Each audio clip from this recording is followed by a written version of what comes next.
শুধুমাত্র দুটি উপকরণ দিয়ে আজকে আপনাদের তৈরি করে দেখাবো নারিকেলের সন্দেশ। আর এই সন্দেশগুলো খেতে কিন্তু অসাধারণ হয়। তো চলুন বেশি দেরি না করে দেখে নিন আজকে এই নারিকেলের সন্দেশের রেসিপি।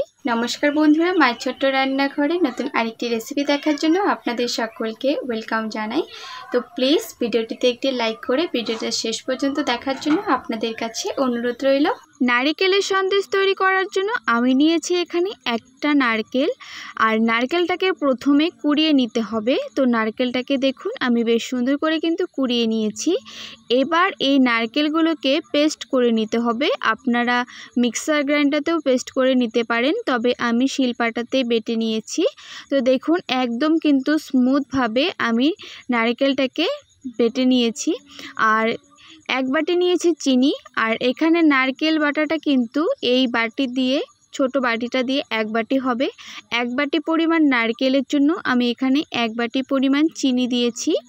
আপনারা মিষ্টিটা আপনাদের পছন্দ অনুযায়ী দেবেন। এবার আমি নারকেলের পেস্ট আর চিনিটাকে দিয়ে ভালো করে মেখে নিচ্ছি।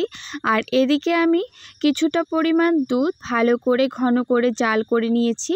আর এর মধ্যে আমি একটা এলাচ দিয়ে দিলাম, এতে বেশ সুন্দর একটা ফ্লেভার আসবে। আপনারা চাইলে কিন্তু এলাচের গুঁড়ো শেষের দিকে ব্যবহার করতে পারেন। তো এবার আমি নারকেলটাকে জাল করে নেব। নারকেলটাকে দিয়ে বেশ ঘন ঘন কিন্তু নাড়তে হবে যাতে তলায় লেগে না যায়। তো দেখুন আমি কিছুক্ষণ নাড়াচাড়া করে নিয়েছি। আর এই নারকেলগুলো থেকে কতটা চিনির জল বেরিয়েছে। আর এভাবেই কিন্তু অনবরত নাড়তে হবে। তো বন্ধুরা, নারকেলটা জাল করার সময় আপনারা অবশ্যই কিন্তু গ্যাসের আঁচটাকে মিডিয়ামে রেখে অনবরত নাড়তে থাকবেন। তো কিছুক্ষণ জাল করার পর এখানে আমি যে দুধটা ঘন করে জাল করে রেখেছিলাম সেই দুধটা দিয়ে দিলাম। আর যে এলাচগুলো দিয়েছিলাম সেগুলো কিন্তু আমি তুলে নিয়েছি। আবারও বেশ কিছুক্ষণ সময় নিয়ে আমি নাড়াচাড়া করে নিচ্ছি। আর এই সময় কিন্তু আপনারা ঘন ঘন নাড়বেন যাতে কড়াইয়ের তালাতে লেগে না ধরে। আর যদি লেগে ধরে তাহলে কিন্তু কালারটা চেঞ্জ হয়ে যাবে আর এর স্বাদটাও কিন্তু অনেকটাই পাল্টে যাবে। তো দেখুন কিছুক্ষণ নাড়াচাড়া করে নেওয়ার পর চিনির জলটা দুধটা কিন্তু শুকিয়ে গেছে।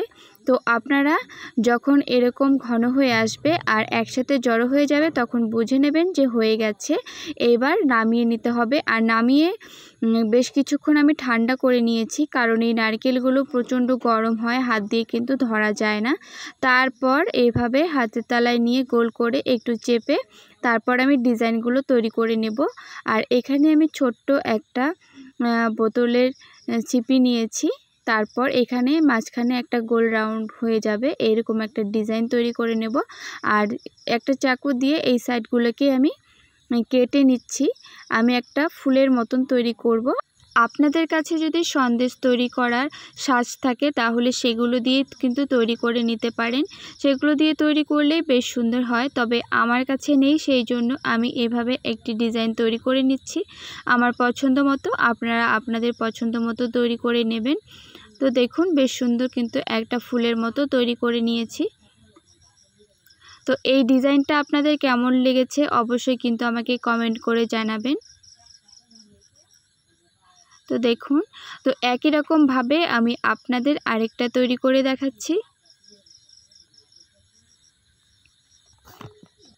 এভাবে একবার নারকেলের সন্দেশ তৈরি করে খেয়ে দেখবেন, আশা করছি আপনাদের অনেক পছন্দ হবে। আবার অনেকে কিন্তু নারকেলের তক্তি বা বরফি খেতে পছন্দ করে না। তো এভাবে নারকেলের সন্দেশ তৈরি করে একবার খেয়ে দেখুন। আর বন্ধুরা প্লিজ ভিডিওটিতে একটি লাইক করে দেবেন। আপনাদের একটি লাইক আমাকে অনেক উৎসাহ জাগায় নিত্য নতুন ভিডিও নিয়ে আসার জন্য।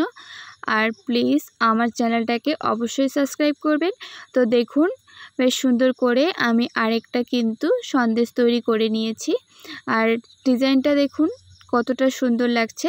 আর একই রকমভাবেই কিন্তু আমি সব সন্দেশগুলো তৈরি করে নিয়েছি।